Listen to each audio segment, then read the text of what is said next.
के हिसाब से है, हर देश को अपना हिसाब से राइट है करने का। तो जब टैरिफ बढ़ाते घटाते हैं तो कभी इंपोर्ट पे फ़ायदा होता है तो एक्सपोर्ट पे, तो डिपेंड करता है कि हम कितनी चीज़ों का इंपोर्ट एक्सपोर्ट कर रहे होते हैं।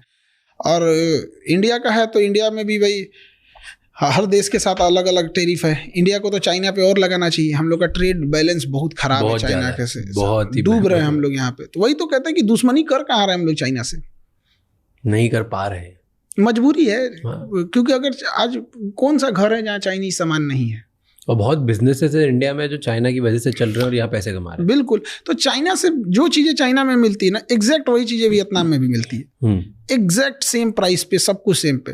हमको ये नहीं समझ में आता है कि इंडिया वियतनाम से प्रीफर करे।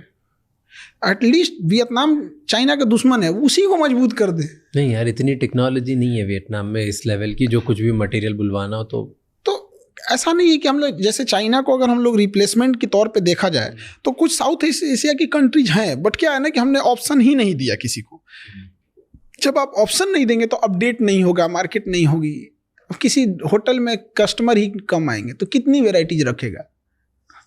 तो कस्टमर पहले, अब वो तो चिकन और एग वाली मुर्गी पहले आया कि अंडा पहले आया, तो थोड़ा थोड़ा हम लोग को उधर जाना चाहिए उस एरिया में। बट चाइना का कुछ जरूरत से ज्यादा डिपेंडेंसी है। बट चाइना का और अमेरिका का अभी क्या 36 का आंकड़ा चल रहा है, देखा?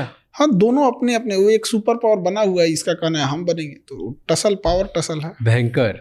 और अभी अमेरिका ने जितना टैरिफ लगाया चाइना ने उतना ही वापस लगा दिया, वो देखा? वो चाइना का ये चीज बहुत अच्छा लगता है, वहां पे आप उसको कुछ भी कीजिएगा वो दबाव देगा। वो देश, उसके यहाँ पॉलिटिक्स नहीं है, उसके यहाँ देश है, वो तुरंत लगा देगा। हम लोग नहीं लगा सकते, मजबूरी भी है, हम लोग किसी को ब्लेम नहीं कर सकते। किसके दम पे कूदिएगा? ना इंडस्ट्रियलाइजेशन है, ना इकोनॉमी है उस हिसाब से। क्योंकि अमेरिका को, केवल अमेरिका पावरफुल नहीं ना, हर जगह पावर रखता है। वर्ल्ड बैंक से फंडिंग रोक देगा, हमारे लोन रोक देगा, IMF हो गए या वर्ल्ड बैंक हो गए, यूरोपीय यूनियन से दबाव बनवा देगा। कुछ नासा और इसरो के बीच का कोई कॉन्ट्रैक्ट होगा उसको रुकवा देगा, डिले करा देगा। हर जगह UN में 4-5 मुद्दा फंसा देगा। कुछ नहीं करेगा तो अमेरिका को उठा के पाकिस्तान को एक लेटेस्ट हथियार देगा, ले तुम F-18 ले।